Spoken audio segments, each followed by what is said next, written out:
Be like, we gonna talk about.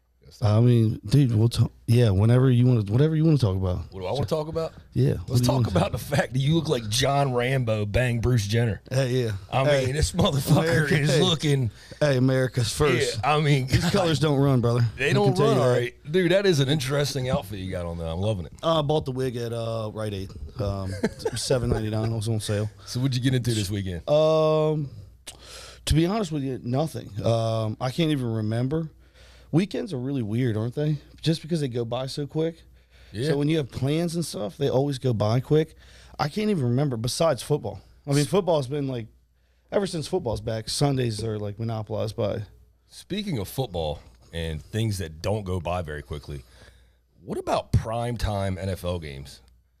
That fucking is a horrible product. And I love the NFL. As you can see. But, God, it's hard to watch. Well, you know what I think is bad, too? I mean, honestly, I think the worst part about football now is just the commercials. Like, even watching the Bills game yesterday, there were so many commercial breaks. Like, if you don't have – let's just say, like, I had friends over and family over. So it's easy to pass the time because you're talking in between each. But if you're just sitting there watching the game, just hard-pressed watching that game – oh, it's terrible. Like, it's just terrible. It's literally, it feels like forever. It's commercial after commercial. And they slip more commercials in, especially like there's an injury or if there's a timeout or something like that. You're like, oh, 30 seconds. So it just seems like, man, it's a lot of commercials, not a lot of action, and the games go on forever, man. Dude, like 1 o'clock window is great. I love 1 o'clock on Sundays. It functions well because of plurality. You can always switch to another game. If your game's on commercial, although a lot of them are on commercial at the same time because of sweeps. But I like the NFL on 1 o'clock on Sunday and 4 o'clock on Sunday. Yeah. Although I'm not gonna lie, man, I've been finding my attention span drifting more and more from that too. Like I was cooking pizza and soup this weekend. I spent a lot of time in the kitchen, man, like watching the games and cooking to occupy my time. Like you were saying, it goes by a little bit easier that way. I'm just gonna check my fantasy stats pretty much the whole time. And I'm a huge Bills guy, huge Bills fan. So, like, watching the Bills game is always big, but I found myself yesterday, we were more in conversations to pass the time in between the commercial breaks, but then it bled over. Yeah. You know what I mean? Then it bleeds over because you're still talking about whatever. Game comes back on. So it kind of was, we were in and out of the game, if that makes sense. Like, and it's like, so, I mean, a part of football, I really do think is it is a very big, like, family and friendly game where it's meant for everyone to come. You set up, bring some dip, bring some chips, have a couple beers, whatever your thing is, hard seltzers, White Claws, High Noons. I'm a big High Noon guy. Go ahead if you guys want to sponsor us, High Noons. Pineapple's the best, though. Pineapple's number one. And they just came out with pear. That's a phenomenal flavor too. But that's my stuff. And if you drink that, it's easy to pass time. But if you don't, I don't know how you could not get through. If I had to sit there by myself, I'd pass out. I'd fall asleep because it's just so monotonous. Like, it is, dude. And it's the same commercials. You know how many times I've seen Dak Prescott with the DirecTV commercial where it's the housewives and he gets sacked? Yeah. Like, I've seen that 1,000 times. It's not like the Super Bowl where the commercials are actually really, really good, right? And makes it great. Well, dude, I tell you what's even worse. We went to a game 2 weeks ago, and I was talking to you about this. My buddy and I went to the Jets-Ravens game because we went to see Pearl Jam at Madison Square Garden. He had tickets for the game the same day. Dude, we went to this game, and he's a big Ravens fan. Yeah. Now, don't get me wrong. That game wasn't exactly the most entertaining game. Right. But literally, it was all we could stand to stay there for 3 quarters. Because it was like the whole time, all they were doing was standing around with TV timeouts. Like, it's better when you're at home a little bit because you can look away. But when you're there and there's no action, I think out of 3 hours or 3.5 hours of an NFL game, the average amount of time that the ball's actually in play is like 11 minutes. Now, for you and I, we can deal with that because we grew up, our generation grew up on the NFL. I don't know if further generations are going to be able to put up with that shit because we already know we have an attention span problem. Just look at our social media. Why I don't understand why they don't just sell the rights to these game rights to Apple TV, to Amazon, like they're already doing, to cut back on commercials. Yeah. Because honestly, like, I mean, at some point you meet this, like, there is a threshold where we can't, I mean, like you said, the attention span, you're just like, okay, what am I doing? Like, hey, you know what? Hold that thought, because you are coming into some really good conversation, and I think we could focus more on that, about what we could do to maybe help the NFL speed up the game and, you know, move the product towards the next generation. But before we do, why don't we move forward to getting into this episode? And before we get into this episode, we just want to remind you guys that this episode of Prop Culture is brought to you by Hillis & Carnes Engineering Associates. And now, with all of that being said, ladies and gentlemen, allow me to say welcome back to the Prop Culture Podcast. I am your host, Matt Trader. And to my left, as always, is my tag team partner, Mr. John, don't call him Rambo, Shane Snoots. And today, ladies and gentlemen, we are winging it. As you can see, my boy is winging it. And we are going to just have a good, open conversation. I think we kind of figured out what that conversation is going to be about during our small talk. And so I want to segue back into your thoughts on what the NFL can do to kind of move this product forward. So keep going. You were talking about Amazon, obviously. You were talking about digital. Yeah, I think you have to. I think they have to sell the rights to get it out from.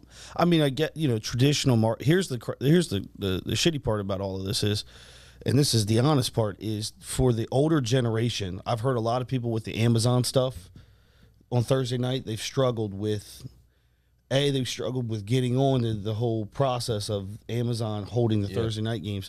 But then the streaming service has not been great, especially for this area. Yeah. If you live out off on the west side, you know, the Steeplechase, the Nistdale, all that stuff, the area out here, even Green Hill Church Road, all that stuff, it seems like the service back there is very patchy. Yeah. So I think that's going to struggle if they go to a model like that. But again, I don't know. DirecTV they're on their way out, from my understanding. Correct? The only reason I have DirecTV to this day is because of the NFL ticket. Yeah. And I used to lie to everybody around me, be like, "Oh no, DirecTV's great and the broadcasting's better and all that." That's bullshit. No, the minute they get rid of the NFL ticket, I'm gone. So y'all better sell your AT&T stock now, because when Amazon gets it, Jeff Bezos is going to take the only bargaining chip away from DirecTV, and that is the Sunday NFL ticket. Oh yeah, I mean AT&T. I mean, once AT&T bought DirecTV, you could tell that they were just trying to buy it to hold it as an asset, and then they're going to be out the door in terms of, you know, it's a cell phone. I get more cell phone. I'm sure it's the same way with you, with like your email. Go to the last time I got a thing from DirecTV about anything is only when my bills due. Everything else is always about the cell phone or internet packages they're offering, which they don't offer internet in our area. Yeah. But the self-service is the other thing that they keep sending. And I'm like, oh, they're just trying to convert users now. Yeah. And I mean, Comcast has got a stronghold on that. I just seen Comcast is switching into that space, into the cell phone space. So, I mean, but in terms of once DirecTV loses the ticket, now that's where it'll be interesting. Where does it go from there? Does it go to a streaming platform? Does CBS buy it? Does Fox buy it? Does Paramount buy it? Who owns the rights to that? I personally think the NFL wants it on a digital platform, because I think they realize that's where the younger generation is. Like, if you look at the demos who watch the NFL, they're a juggernaut, 100%, but there's like 20 million people a week that watch these games. But when you look at the average age of the viewer who are watching them, they're teetering on 50 years old. That's a year out of the 1849 demo. And the big problem is the people that are 50 and older are TV viewers, right? People that are younger are typically in the digital space. So in order to attract those eyeballs, I think they have to move digitally. The only problem is, even if they do go digital, the product's not changing. But you're losing half of your fan base if you do that, because there is a subsection of those people, like you said, above 50, that they're going to be like, what the hell are you talking about? Like, how do I get onto this app? I got to download an app. You got to do all this. Well, so I think that's the hard part about, I mean, this is where I'm excited about it, because let me tell you, I'd much rather pay. Let's just say it goes to Amazon Prime, or even if Netflix or Apple TV, and you pay $50 a month for just that. Yeah.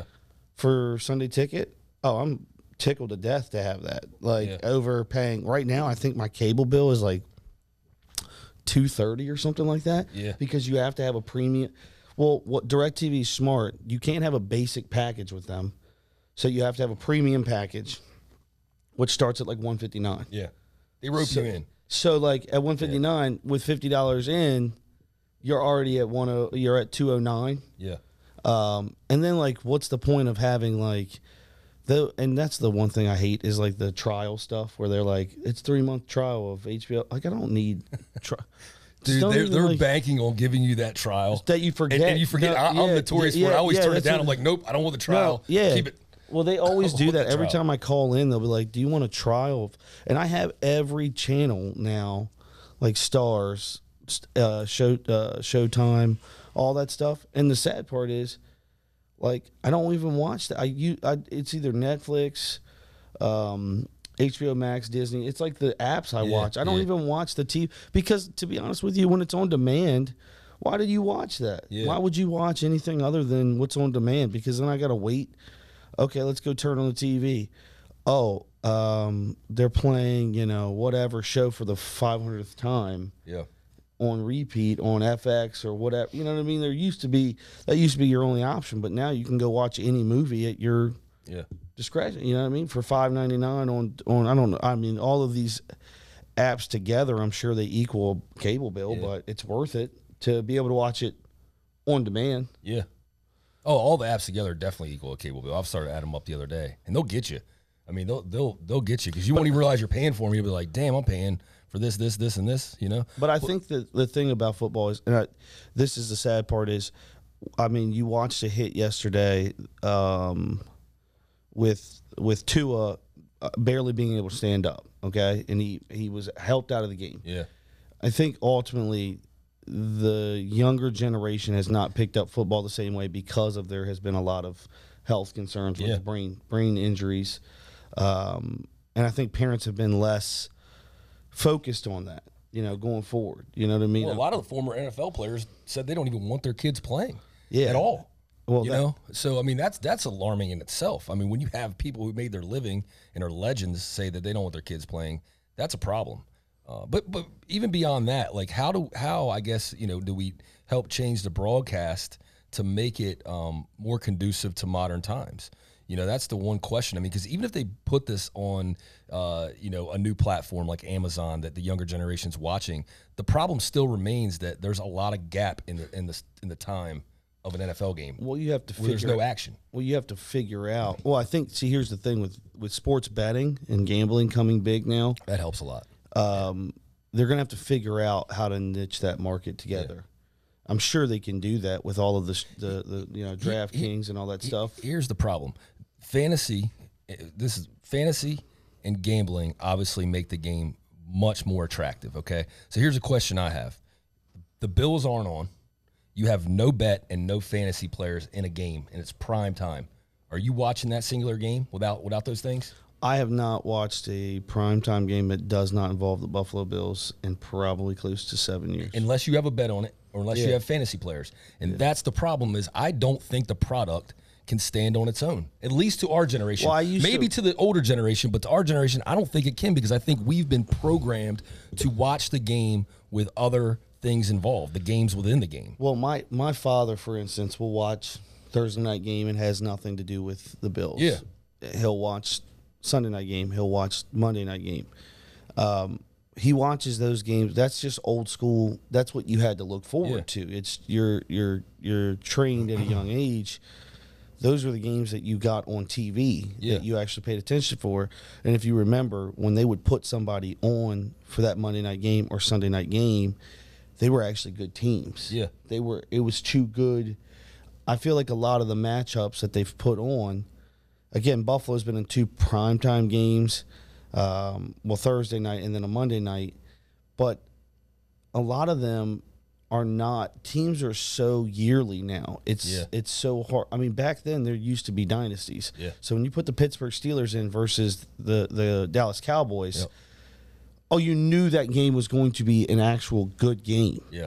And then you have right now, and again, the product on the field is lacking too. The first 3-4 weeks, everyone keeps calling it preseason. Yeah. Still, I mean, when you're giving guys $25 million, $30 million, and, you know, by the way, go get your money, everyone's happy for you. So that's not the case. I think the problem is when you have a situation where, I mean, again, if half your team's injured in the first couple weeks because of training, conditioning, all that stuff, that's not good for the NFL. No. That's not good business when, listen, if the Dallas Cowboys are trotting out Cooper Rush and Dak Prescott is their, you know, $150 million man, that's not conducive for Monday Night Football.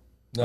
Are you watching Sunday Night Football to watch Cooper Rush? You watch it for that gold star, or for that silver star. But you're watching it based on the fact that Dak Prescott, the star of the team, is going to be on the field. See, that's the one thing I think the NFL has gotten right is they've always marketed the team versus the player, and I don't know, again, going forward if that marketing strategy completely works, but it has worked to this point where, I mean, the players come in and they go out, and it doesn't matter as long as that uniform remains. Because like the Bills, if Josh Allen left tomorrow, now a casual fan might not tune in to watch that game, but you're still pulling for your Bills. You're not changing I'm teams. A huge, but see, I think that comes from your fan base. I mean, your fan base is different than casual. People are now watching the Bills because of Josh Allen. Yeah. I mean, Josh Allen being 6'5", 245-pound stud of a quarterback who can run the ball and do. Yeah. People want to see that. Lamar Jackson, stud of a player. People want to watch amazing athletes play the game. Yeah. And that's the truth. We've always been. It goes back to Michael Jordan. Yeah, it goes back to Magic Johnson. It goes back to Walter Payton, O.J. Simpson. And again, that's controversial to say O.J. Simpson, but you want to watch players that you're in awe of. Yeah. You don't want to watch someone that you think just walked off a semi-pro football field. Yeah. And that's no offense to them, but you can go to your local, arena football and pay $10 to get into the game to watch that. You don't want to do that if you're watching a professional product or an NFL product and you're paying $400 for tickets, or you're paying, you know what I mean, or consuming your time. You're not. No one. That's what's going to struggle with the XFL and all the other secondary leagues. History has a lot to do with it too. I mean, the NFL, they have so much history, and people are manic about their teams. I mean, people are obsessed with them the same way that the people globally are obsessed with international soccer teams. I mean, we're getting to the point where it's becoming harder and harder to take your family to a game because there's fights in the stands. People are, yelling out slurs and all kinds of bullshit. And I mean, honestly, dude, like I'm sitting here draped in Vikings drip right now. But honestly, dude, I kind of, the super fan nowadays kind of annoys me, honestly, for that reason. Like, it's like, dude, okay, you're a fucking #1 fan. Congratulations, like who cares? Like, I'm gonna tell you straight up. I'll tell you flat out. And this might become an even bigger issue is I forever would always say that my team mattered more to me than my fantasy games. And somewhere along the line, I realized I was lying to myself. My fantasy football teams come first. The Vikings are secondary. And that's flat out fact in my opinion, straight up. You know why? Because I can't control what the Vikings do from week to week. I have no control over it. If they lose, oh well. And another thing is I've been playing fantasy football for nearly 30 years. When I win, I get my name on the trophy. That lives on. When the Vikings win, they ain't putting Matt Trader's name on the fucking trophy, are they? No. So, sorry, I know how much time I put in, and I know how much time the Vikings put in, and there's nothing I can do. There's nothing I can do if they win or lose. Am I upset? Yeah, maybe for about 5 or 10 minutes. But honestly, I've been playing fantasy so long, man, it matters that much to me. I think fandom it's a good topic to talk about. To be a fan, there's 3 kind of fans. Either you're too big of a fan, you're just right, or you just don't give a shit and you've seen them one time and you think they're a good team and you go, oh, I like the Vikings, or I like the Bills, or I like the Patriots. So there's 3 kinds of fans. And I think the worst, again, it's easy to say this, is the one at the beginning and the one at the end. Yeah. not knowing enough about a team and just being like, I'm a fan because I'm a fan. Yeah. Oh, who are you? Who's your wide receiver? Jefferson, that's my guy, whatever. And then it's like, well, I like, your Cousins or Kirk Cousins it's like, okay, you don't know shit about the team, but but it's cool to root for your team. Yeah, but you got your purple on, right? And then you got the person who paints their face purple. Yeah. And has horns on their head. And you're like, okay, I mean, we're doing a little you're a grown adult man exactly. at a game with face paint on. And you know what I mean? It's like, that's cool, but maybe you're going to you couldn't just get a jersey. You couldn't just wear a jersey. You couldn't wear it's like, then again, you're a grown adult man dressed as Rambo Kurt Angle today. Dude, I made this decision this morning when I got out of bed. All right, so keep going back. My fault. I don't be cut you off. Go ahead. Dude, this tan looks good with this. That tan looks good. I'm not going to lie, man. It does. Hey, these colors don't run. Does. Again, this episode's sponsored by Hillis & Carnes. Those colors don't run either. That's right. That's right, baby. So, hey. Hillis & Carnes. But, no, I think it's a very... You can overdo being a fan, and that makes the games, going to the games, not fun, is when you have drunk, belligerent fans who are like, of course they got the face paint or they got some, they got the extra shit that they put on, and then you're like, dude, I'm just trying to watch the game, enjoy the experience. I'm here with my people. Like, just let me enjoy this, man. Like, let me just, and that's always seems to be the biggest problems of why I don't like to go to games anymore is it doesn't have anything to do with waiting, because it's almost like if you're a part of the experience is waiting, going to the, I always sit in club, going to the club bar, getting drinks, getting in and out, getting food. It's about the experience. What I mean? You go there, in and out. It's just like with anything. You'll pay $18 for the damn Papa John's shitty pizza that they serve at the stadium that's a Frisbee, and you pay it because it's a part of the experience. You're like, oh, whatever, man. I'll get this drink. I'll get this. They typically have some specialty drink. It's like a Washington Apple, Crown Royal, or something like that. You're like, I'll pay, what, $20 for that with the commemorative glass, whatever. Anyways, so my point is, the point that I'm making is what makes it worse is not the money. It actually makes it worse when you don't enjoy the experience because the fans around you or the people around you who are supposed to be, you guys are supposed to be in the same tribe together. And you're like, dude, you're a grown adult and you're crying. You've peed your pants as an adult male. You've peed your pants because you're so drunk and you spilled all the beer over yourself.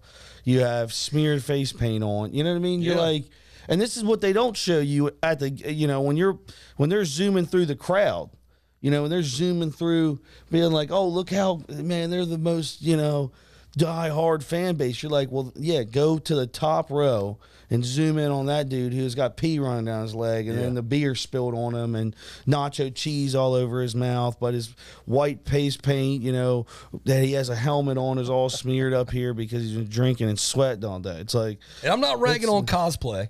No, like, we don't rag on cosplay. I mean, dude, I'm dressed like a. I get that. Listen, let's be honest. I'm dressed like I'm coming out straight of an '80s movie. Yeah. You know what I mean? But I'm not ragging on that. I'm ragging more so on the fact that you can overdo it. There can be an overture. Of these characters that are going to the game. There's nothing wrong with rooting for your team. There's nothing wrong with being. I was pissed off yesterday. Bills. If the Bills lose, I'm pissed off. But I'll be like, do I watch football the rest of the day? Absolutely not. But I go about my day. You don't watch football the rest of the day after they lose? No. So you take it that serious? I have no reason to watch football after that. And that goes back to what I was saying. I have no reason. For me, I have no reason. No other games interest me. Unless I've bet them. And I didn't have any bets in the 4:00 games. So unless I bet the games in the 4:00, I don't watch them because that's the only reason why I would watch. Like, week 1, I'm watching games back and forth, and I have the Sunday ticket on the app, and I'm watching the stat line, and I'm watching everything because I bet a bunch of bets and prop bets too. So I'm like, okay, I need to see where we're at. But if I don't have that on, and again, that's why I think the DirecTV Sunday Ticket app is, if you don't have it and you have the Sunday Ticket, download it because it's a awesome feature to have. Because it gives you the ticker, the live ticker. and you can switch back and forth, which I love, instead of on DirecTV where you have to go to, 707 or 7 whatever the games are on. I always start with 712 for some reason, then I just figure out where I'm going. Well, yeah, but I mean, honestly, I think that it's a two-pronged thing. How do you make it more family? I mean, we talked about this earlier, in like the earlier episodes about Disney being so expensive, right? Well, yeah. Like, how do you make a game family friendly if you have drunk people running around? And then the cost is. Yeah.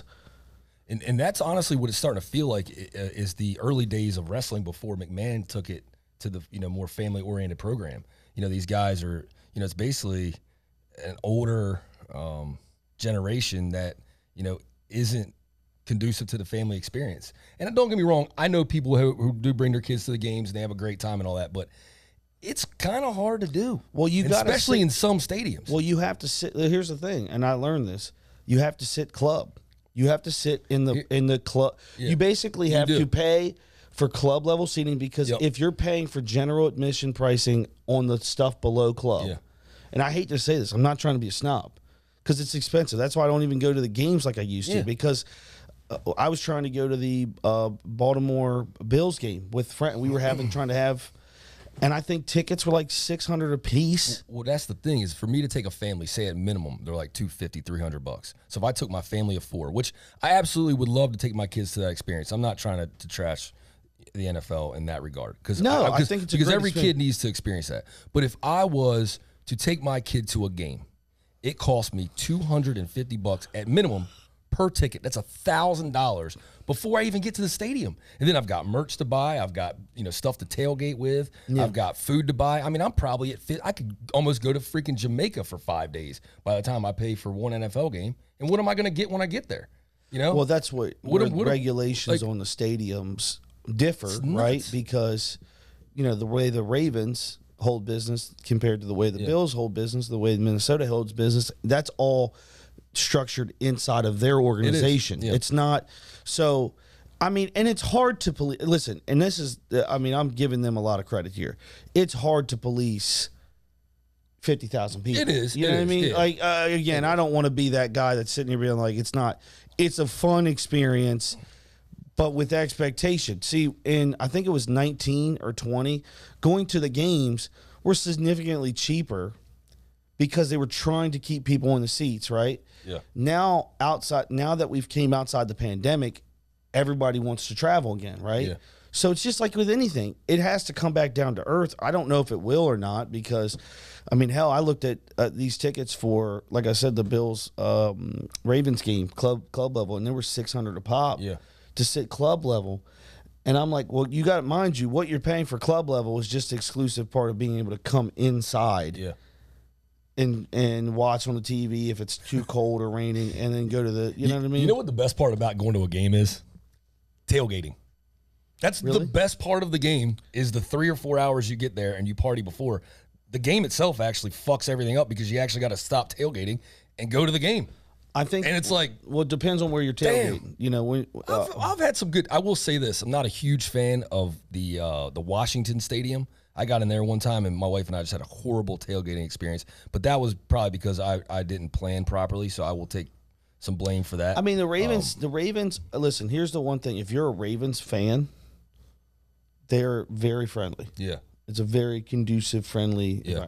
Now, if you're a Minnesota fan or Bills fan or an opposite team fan, it could be a long day for you. Yeah, I mean, I've been there, man. That's why I said if you sit in Gen Pop. If you're sitting in Gen Pop, he said Gen Pop though. If you're sitting in Gen Pop in a visitor stadium with gear on from another team, dude, this could be a problem for you. You're gonna have a long day. You know what I mean? Oh, I would, dude. I would think very hard about going to like Philly with like my other team gear on. Like, you got to have some balls to walk in that stadium with other teams' gear on. And people who are watching this may be like, "Oh man, he's a pussy," or this, that. Nah, bro. I ain't trying to get in a conflict with 50,000 Eagles fans. You know what I mean? Like, if you go that's shit. If you're going to a visitor stadium and you're a fan of another team, and listen, I'm using Baltimore as the example. If you're sitting Gen Pop, buddy, you're getting listen, you're a pretty brave son of a bitch. Yeah, that's what I'm saying. Because listen, I'm not saying somebody's going to put their hands on you, but verbally, you're going to be attacked, and you're going to end up putting your hands on somebody else. Like, it's going to be, there will be an altercation. Yeah. Okay? Now, I just want to enjoy my Frank and watch the game, man. So that's why, again, I'm going to go back to club level. Yeah. Because there's a little bit of, hey, we're here. We've paid some money to sit here. Yeah. I respect you. You respect me. And people might bust your balls. Yeah. Okay. And you might bust their balls a little bit. Everybody goes on. Dude, I watched a gentleman after the Ravens-Patriots game. He had a Tom Brady jersey on. Yeah. And this was 2019 going into 20. And the Ravens had, like, high expectations, okay? I'm not going to lie to you. I mean, I think these Ravens, I feared for this gentleman's life. I mean, they hate Tom Brady. Yeah. They hate the Patriots probably just equally as much as I hate the Patriots and Tom Brady. Yeah. And they hate one other thing, and that is the Dallas Cowboys. Yeah. I mean, there was a Cowboys fan. The stadium started booing. Dallas, you suck. Yeah. Dallas sucks. Cowboys suck. And then they picked up on it and you don't see this during like the game, so no one would ever see it, but we were at the game. They picked up on it at the stadium and put them on the Jumbotron and put Cowboys suck on the Jumbotron. Like, it was... I don't like the Cowboys, but I actually like the Cowboys for that fact that they could piss people off. It's literally they found one person in the crowd. Cowboys listen, no, but they found one person in the crowd with a Cowboys jersey on. I mean, just proceeded to roast him for the whole game. Kudos to the guy running the scoreboard, though, that he could figure out where the Cowboys guy is, know to put it up, and he could get that kind of pop out of the crowd. Well, that kind of heat. Well, actually. The crowd started it. Was like, you suck. To that guy. You suck. Yeah. You suck. And then all of a sudden, it was like in a matter of 30 seconds, they had jumped to where this guy was at, and there's a camera right on him in the stadium. I'm like, devastation. Yeah. So basically, what we're saying is it is difficult and challenging, not only monetarily to bring a family to football. Well, I think that's a problem. That's the problem. Think about the ticket price. I mean, think if you're struggling with getting younger audience, how does a younger audience get intrigued? I went to my first game with my father in Orchard Park in Buffalo or whatever. But then you think about it, that's because ticket prices weren't the same back then, right? When you're a kid, you have those memories and those things that you share with your father, your mother, even your mother or father, whatever, whoever, family member, uncle, aunt, and you share that with them. So think about it. If you don't have that memory of doing that because you can't take them, because it's not financially is easy to go, then obviously the base is not going to grow because there's no moment to you go. I remember I went and watched Joe Willie Namath, and whoever took me, and I remember that day. I remember that when seeing Bruce Smith and Jim Kelly and those boys when I was 4 years old, 5 years old, when they were at the peaks of their power. You don't have that moment, and so if you don't have those moments, how can you be as much invested? Yeah. You know what I mean? That's what I was going to say. Like, how do you do that to help grow the base, not just at the stadium, but on TV as well? I think, and it's not just us that are talking like this. The NFL obviously recognizes it. Why do you think they have games on Nickelodeon? Because they know they have a problem with the younger audience. So that's why they've got slime every time somebody gets a touchdown and all that. They're trying to build that. The problem is they need to make the game more Disneyland-like at the stadium, than, more, I don't know, NWA 1981 like. It's fun. It's fun for us. Yeah. Don't get me wrong. It's fun for us to go there and slam, and I'll go slam a shot back. You know what I mean? It's fun to do that, right? But here's the thing. I'm one person. Yeah. There's families out there that can bring their 3 kids. Yeah. And, do I think it's conducive to have a family environment or having someone slam 3 shots down? Yeah. I think obviously a family environment's going to always be more conducive.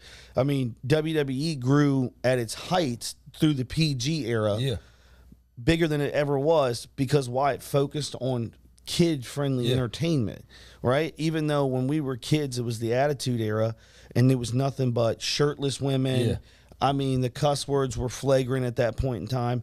Everything was that was the most quote unquote popular era, but that was popular to us. But McMahon recognized, so he built his original base by making it more family friendly with, you know, in the golden age with Hogan and Andre and the good versus evil and, you know, that dynamic. Then he kept us with the Attitude Era, like we talked about before, and that's what really kept everybody in. But McMahon was smart enough to realize that I can't keep going on with this type of product, because if I do, I won't be able to grow the future. You know, and that's the big issue. But they're also there's I mean, to be honest with you, kids are desensitized to this stuff now. I mean, I used to love football because it gave you hits. Yeah. That was the only sport. I mean, I don't know. I'm speaking for maybe a whole subsection of people who played football, but your coaches, your parents, everybody would be like, this is the only place you could legally hit somebody and get away with it. So you would go watch, you know, on Sunday, you know, Lawrence Taylor go snap somebody in half. Yeah. And you'd be like, that's the most amazing You got jacked up. It used to be you got jacked up, and they got rid of that whole damn. Right. And again, I'm not saying promoting people with CTE. Yeah. Like, I'm really not. But I'm saying, I guess my point to it is, there is a subsection of people that they're so immune to violence now. Yeah. Football doesn't do it for them. Look at Fortnite. UFC has to be. UFC is booming. Yeah. Why? Because, I mean, again, football's not booming. Let me be very. Actually, their numbers have continued to grow.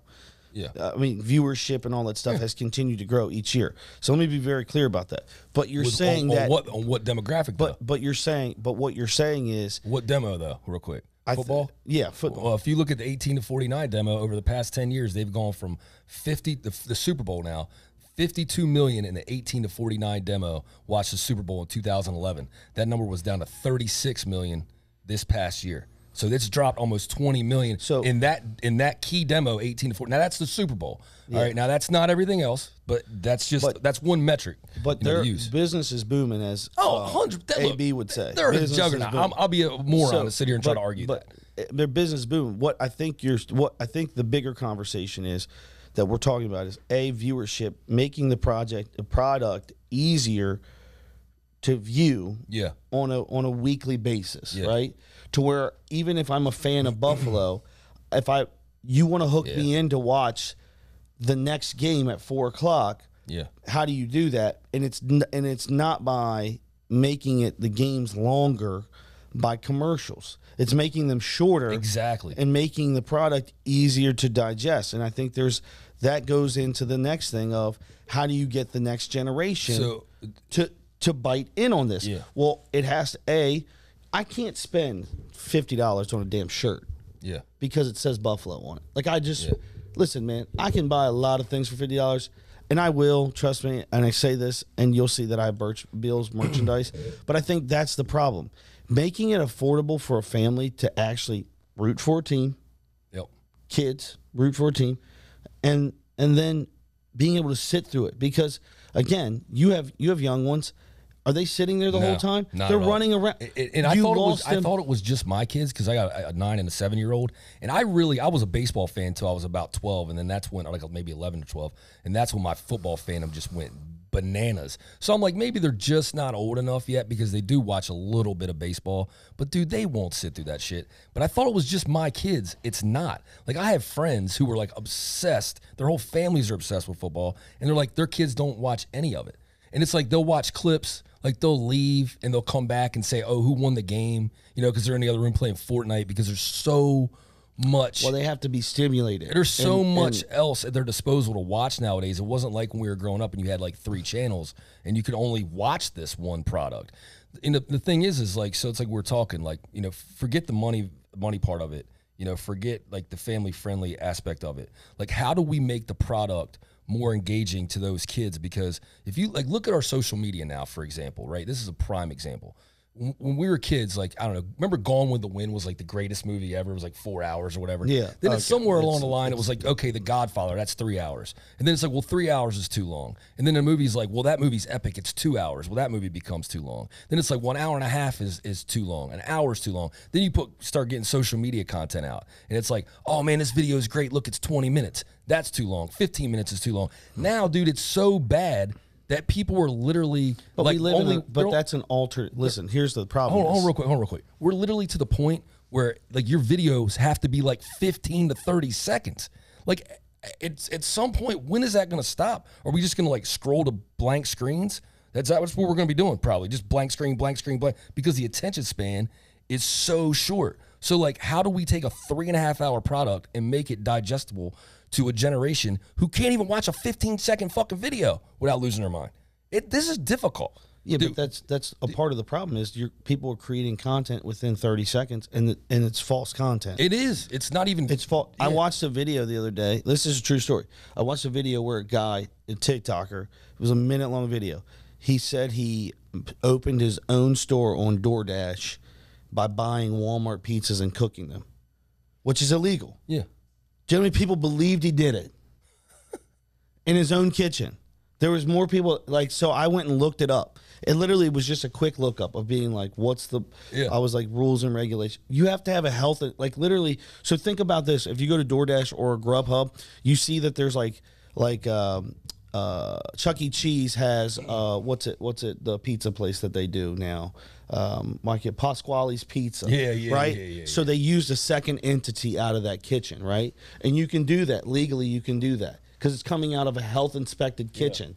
But you can't. I couldn't open up Shane and Trader's Pizza, Palooza and run it out of the studio here. Yeah. Like we would have to have a health inspected kitchen to do it. Now, could I run it out of Rody Joe's? Absolutely. Yeah. But I couldn't run it out of here. Yeah.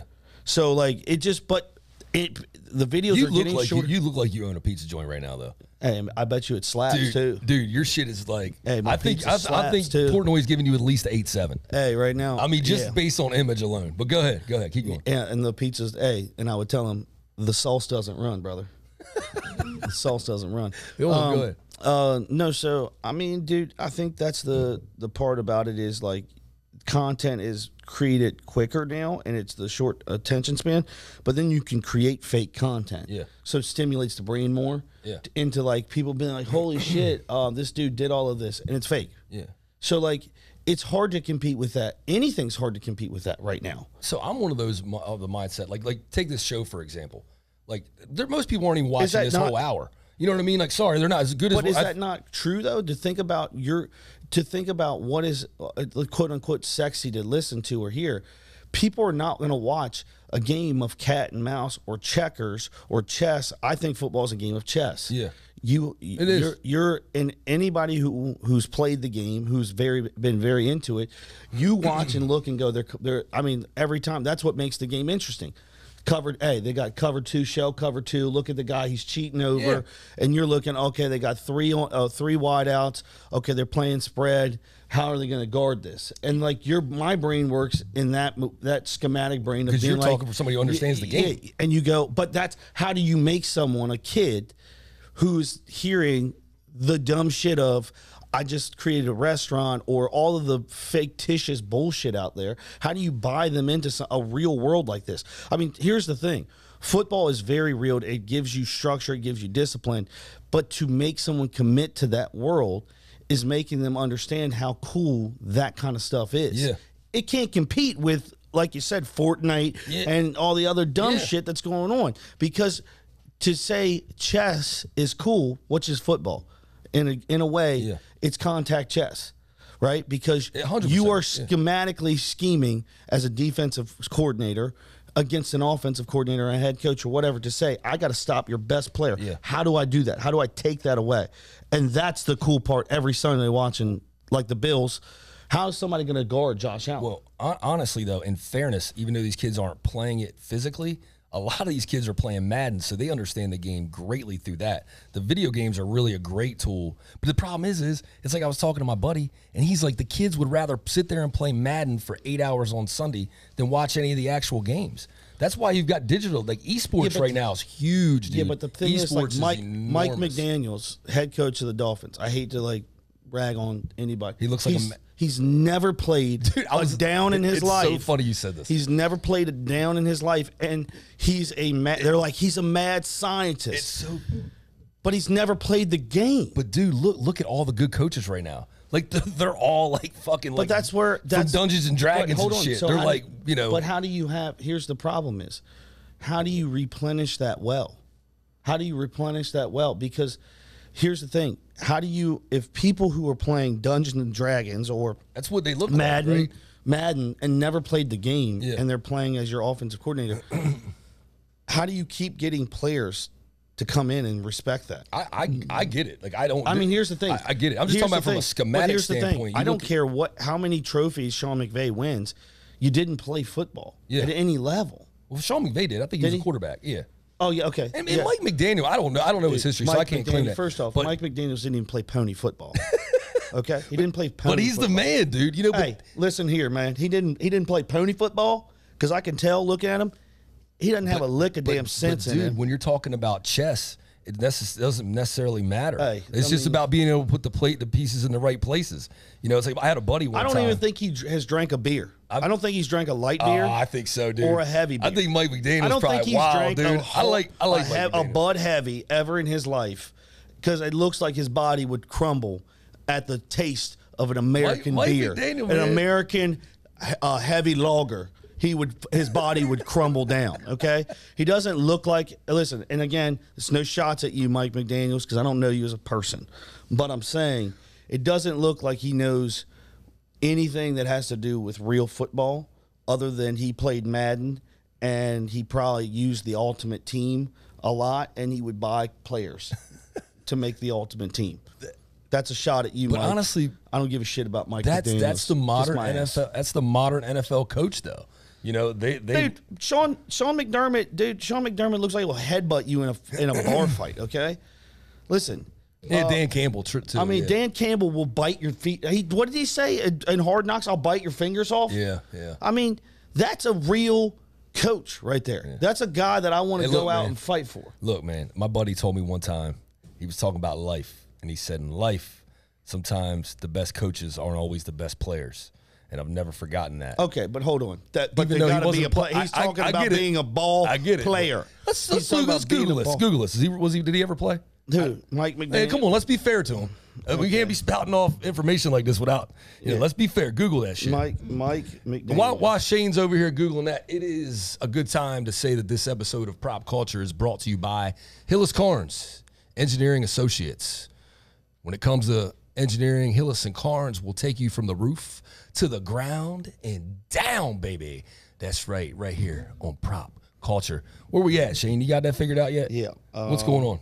We're waiting. We're waiting to see if Mike McDaniel, the Dungeon Master, that's what I like to call him. Dude looks like Willy Wonka, we do you know, out there on the okay? sidelines. I stand corrected. Okay, we got a correction. See, I'm glad. I'm glad I'm keeping my man in check over here. Was born in Aurora, Colorado. Okay. In 1983, he graduated from Smoky Hill High School in 2001. He played college football as a wide receiver at Yale. There you go. So my boy Mike McDaniel went to Yale, so we know he's intelligent, right? He played football, contrary to what Shane said. Dude. Now, hold on a minute. He may not be a beer drinker, but dude did live in Colorado and went to Smoky Hill. So we know what kind of shit that dude was on to come up with the crazy wild plays that the Dolphins are running nowadays. Dude, this guy, right? His body would fold. I mean, he would fold up like a lawn chair if he came across the middle. All right. So, I mean, a real linebacker, an inside backer hitting him, he'd fold up like a lawn chair, dude. All right. I mean, Mike McDaniels is not. I would put any amount of money that he. Hold on. While we're here, let's look at his college stats. All right. No, let's not do that. We ain't got much time. We got like 12 minutes left. So let's get back into this. So we're talking about, you know, obviously, how do we make the game more appealing to the younger generation? Obviously, video games is a tool. Shortening the product. How do we shorten the product? You know, do we put ads on jerseys? You know, I think that's one way of doing it. There's less that becomes less commercials, right? So you put ads on jerseys. Another thing that I really would love for the NFL to do, Roger Goodell, listen to this shit, okay? This makes sense. Instead of cutting to a commercial every time there's a booth review, why don't you do, this booth review is brought to you by Hillis Carnes, Engineering Associates, or something like that. That way you don't have to cut away from the product, you know, because that's the biggest problem. That's the biggest challenge. You're watching a good game, there's a little bit of rhythm, all of a sudden, boom, flag, penalty. The challenge kills me, man. When they get a challenge. when you get a challenge and you just want to see the replay and they literally cut away and they're like, we'll be right back. It's like when you cut away from oh my gosh. When you cut away from the product, you're giving the viewer a chance to go find hold on. You're giving the viewer a chance to go find something else to watch, and you may not get that viewer back. So you got to figure out a way to keep the viewer in the game, even if they are just standing around. Make it fun. Hell, look what baseball's doing right now. Baseball has come up with a great idea of their call to the bullpens. What's the guy, Bautista from the Mets? That's a whole thing now. It used to be boring when people had like a call to the bullpen. Now it's like an event. It's like an experience, man. They got like the Ricky Wilde thing, Vaughn music playing or whatever the hell it is. Wow, and people look forward to this break in the action. So the NFL needs to take a page from baseball's book. I never could fucking think I'd ever say that in my life, but they need to take a page from that book and figure out how they make the breaks in the action, the absence, entertaining, right? Just the thought. Well, again, I have a question. Why don't they just make you pay like an extra $10 a month and get commercial free? But even if it is, my thing is, because you can just have commercial and then commercial free, and people will pay. I get that, but my problem is even if it is commercial free, because of all the penalties, there's still a lot of gaps in time. You know, people want constant movement. You know, I think one of the big problems with sports is everybody thinks that people want scoring all the time. I don't think the new generation necessarily wants scoring. I think they just want action, you know, and constant action, constant motion. You know, that's why we see a lot of these kids, they gravitate to soccer. I don't think they want a defensive battle. I don't think they want the 83 Bears versus the 2001 Ravens. That's fair. I like that type of product personally. Like, I like a good defensive battle, like real defense, not just the offenses are inept. You don't want to see. I want to see a battle. You don't want to see Trent Dilfer versus Jim McMahon. Hey man, Jim McMahon's my boy. Don't be hating on Jimmy Mack, baby. Listen, don't be hating on Jimmy Mack. And there's no hate towards him. That's my man. I can tell you, I don't want to see the 83 Bears play the 2001 Ravens. You mean 85 Bears? 85. You're good. I got you. That would be the most boring matchup because even though it's defense versus defense, there is no offensive talent on either side that would even remotely give the other team a hard. Oh no, man. Well, because the defenses were that good. But the 85 Bears had a hell of a squad. I mean, the 85 Bears defense but Walter Payton would be folded up. You better hope Cam Kemp doesn't ever come on this podcast. Let me put it this way: Ray Lewis. Cam, I need you on here. Ray Lewis at his prime would fold up Walter Payton. Huh?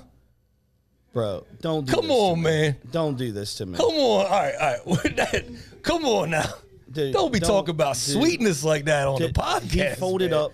Come on, man. Ray Lewis folded up Eddie George, 6'3". That's Eddie George. We're not talking about. We're talking about Walter Payton.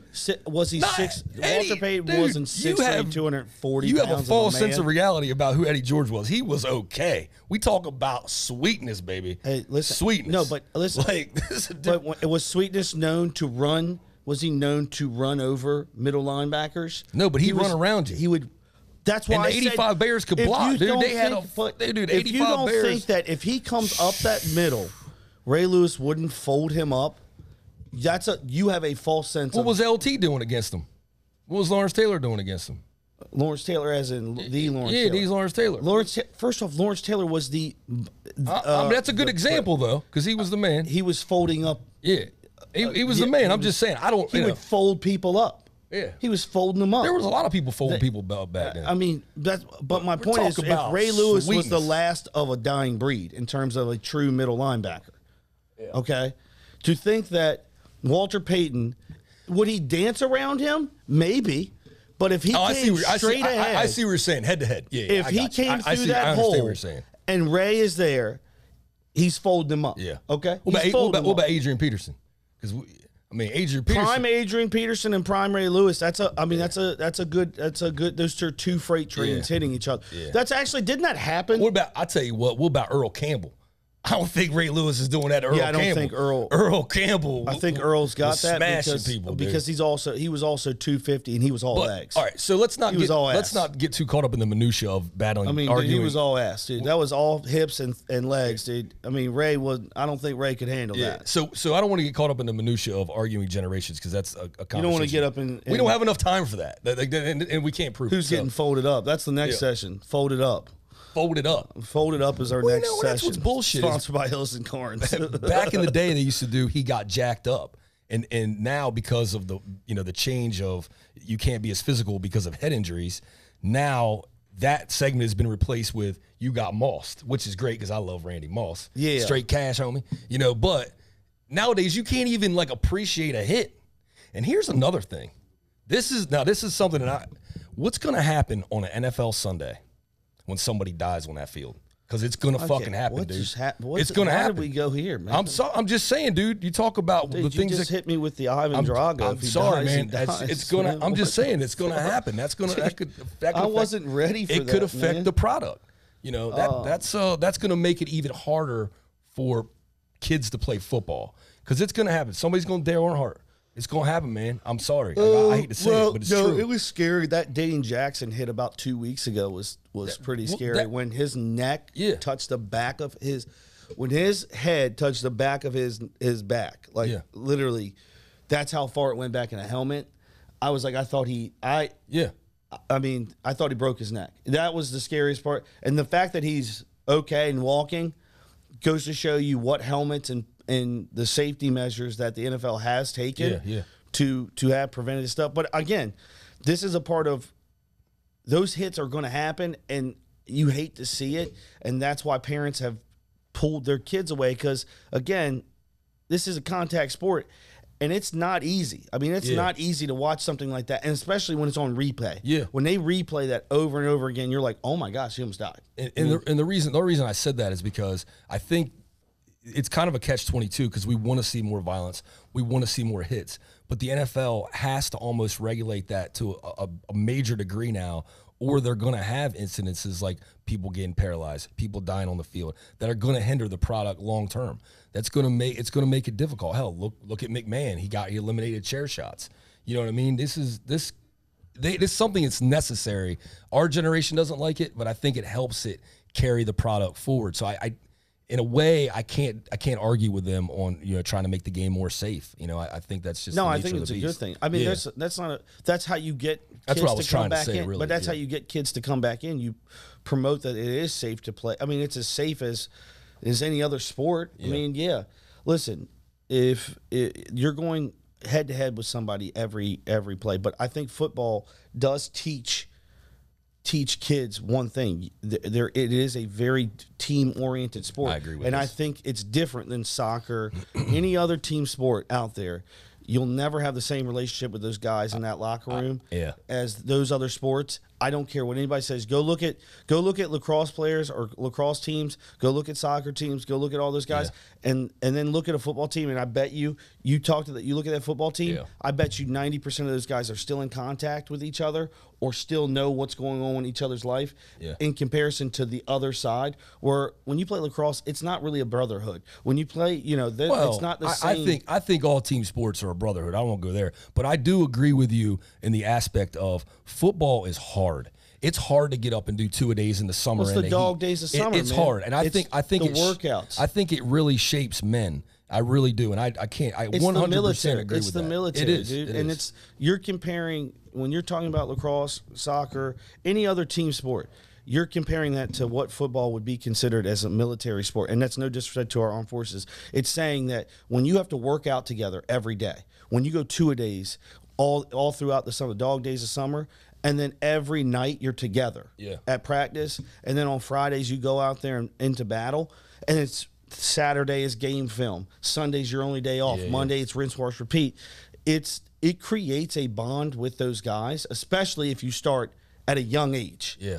From 9, 10 or whatever. So it definitely does. And I'll tell you, speaking of doing things at a young age and speaking of head injuries, Shane and I have been watching wrestling since we were very young, and that's why we still love wrestling.